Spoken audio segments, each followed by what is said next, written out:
Mito. What a cold, crappy day it is. Here is summer's built in it. Southern Hemisphere. Do you think it was winter? Hello, honey! We have a new addition to the Broody bunch. Poor little Sunna. The one with the disabled leg. Hello, honey! Look at my Broody! Oh, my little puppy! You're a Broody. Yeah, I know. No. Never go. I know, because water is always better out of the hand. Yeah. No.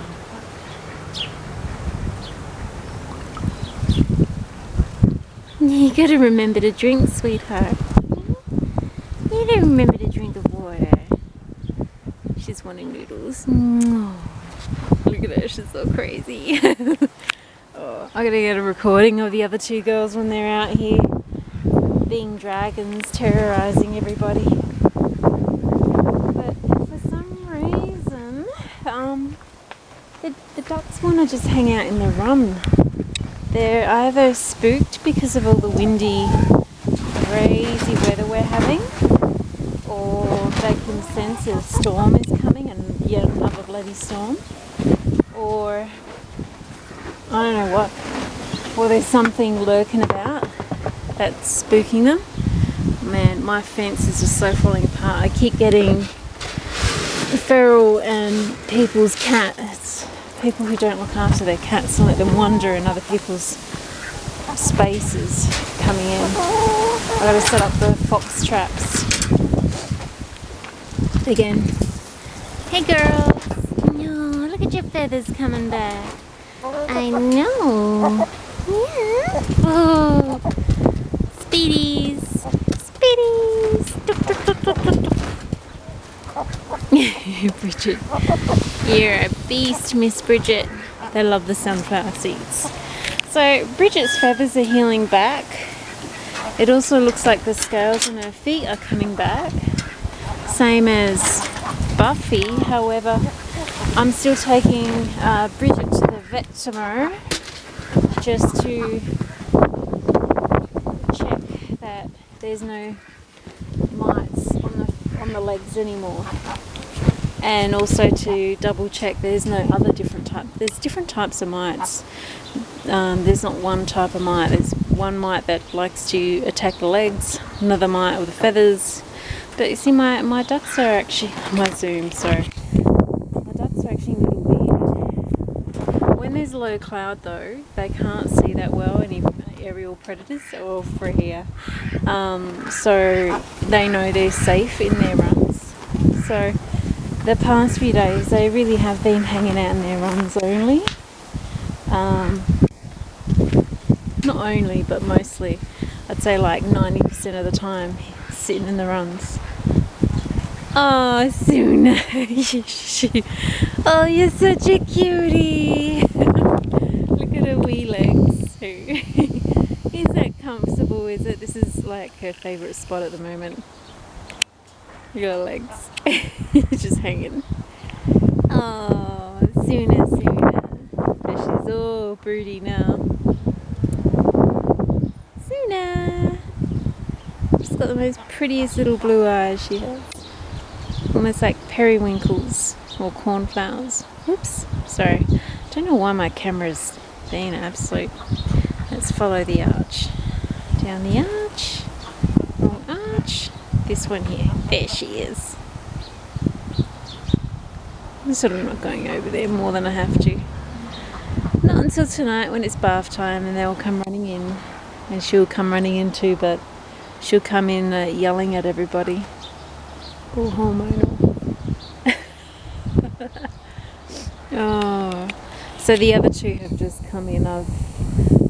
You got to let them off their nest, or encourage them to come off their nest at least once in the day, so they can go and do a big poop, because they won't poop on their nest.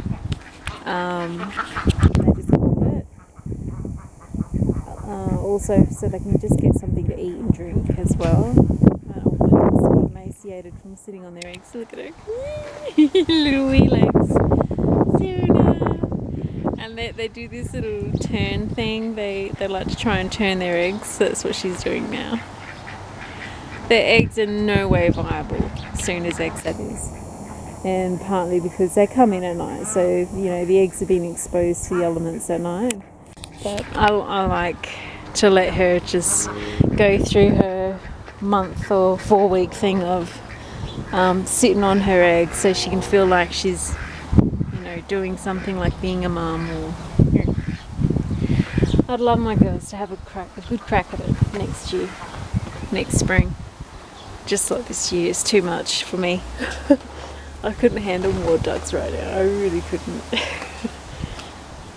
Yeah, I gotta do all my aquariums tonight as well, and I do some care for my cat. Yeah, there's a few, but because Sunna is sitting there under a fig tree, she's kind of undercover and kind of silent. So, you know. But yeah, when I bring in the other 2 girls to come outside for a couple of times during the day so they can do a business, run around and terrorise everyone. I also, you know, sort of push Sunna along to come along and have some noodles at least in the run there. And she comes along yelling at everyone in the process. You having fun there, honey? Oh, look at you. Yeah. Such a good mama. She's no way as crazy as the other 2 girls. Oh, Sigrid and Fenr, they're just nuts. No, look at her. No.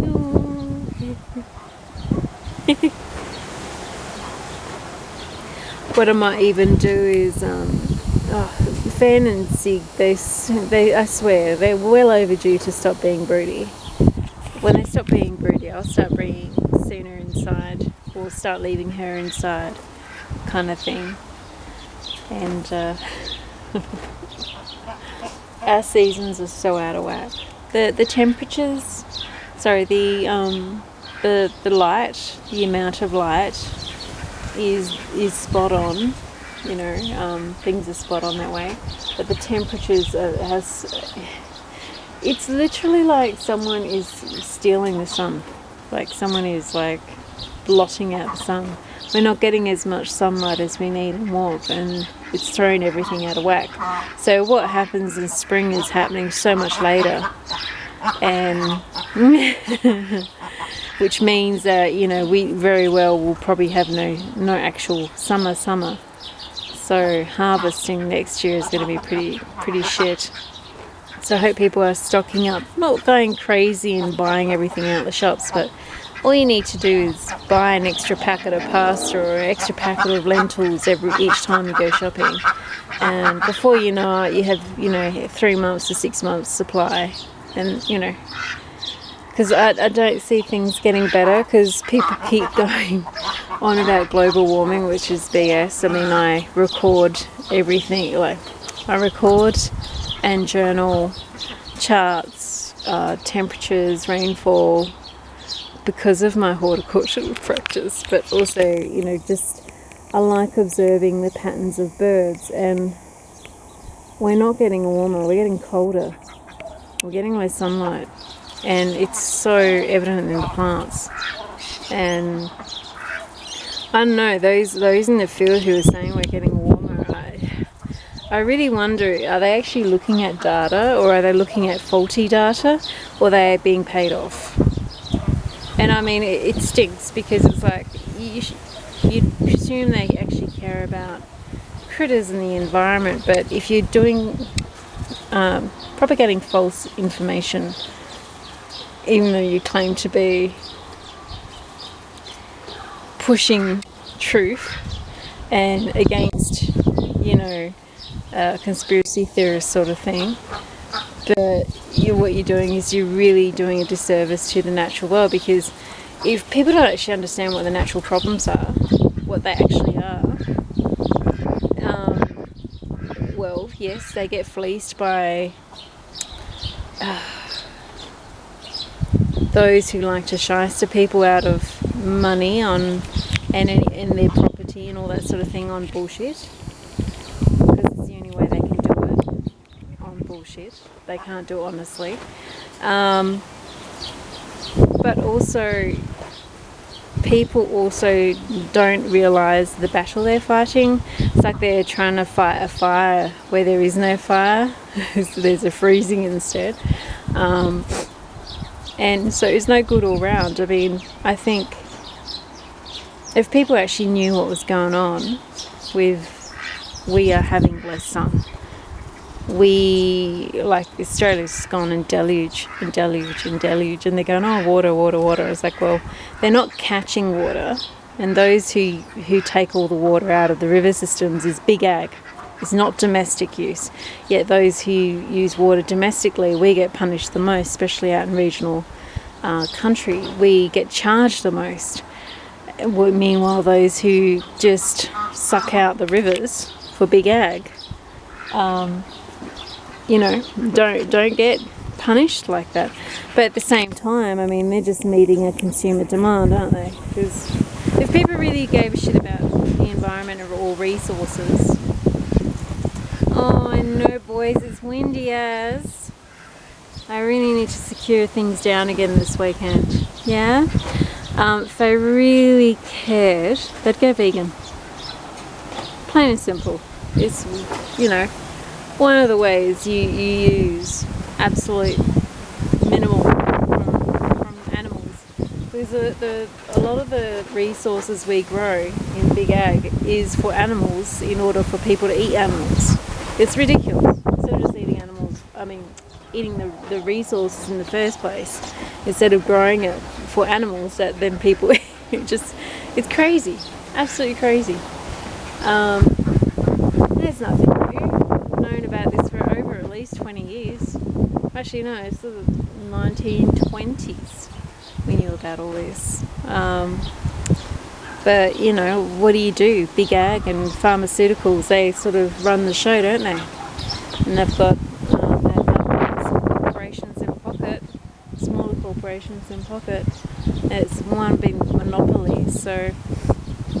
And I don't think being some freak running down the street protesting does anything. I think it's counterproductive. I think it puts people offside because you sound like a raving lunatic. You look like a raving lunatic, and someone could put anything on that placard there, and unfortunately most people drawn to that sort of thing, they just want to be waving a placard and screaming at something. There's really not anyone home between the two ears, if you know what I mean. So, I think most changes, I think, should happen on an individual basis and not be pushed. Because as soon as they're pushed and bullied, and you look at the stuff they're pushing in uni now, and it's like you don't even get an option whether you want to hear it or not. It's pushed on you, and it's bullying. It's bullying, and bullying doesn't matter what it's for. So anyway, major digression. Look at the sparrows drinking. But we are not getting our sunlight here. And what this also does is we literally have missed spring and gone straight into autumn. Is how it feels. Autumn's Lou's like pretty much time of the humid. The spring was so short at the time of the frost, and the vernal was even shorter, almost non-existent. Like probably max a couple of weeks of typical vernal behaviour and temperatures. And we've just been constantly inundated with rain and cold and gusty winds and really weird fronts that are not stereotypical. Anyway, I'm going to leave it at that or I'll get in trouble. I'll lose my channel just because I speak my mind. Isn't that crazy? They don't want people who actually think. They want minions that just repeat sound bites that are approved, and those sound bites can change any day depending on who is who's counting the purse strings, so to speak. Alright guys, I'm going back in. So they've come out because I'm out. But they're freaked out from the weather, I think. But also, if there's low cloud, they can't see aerial predators that well. So I'm glad they're a little bit more cautious. You Sunna, you're such a goodie. Look at those wee legs. Bella. They're my boys. I'm going in now. Yeah.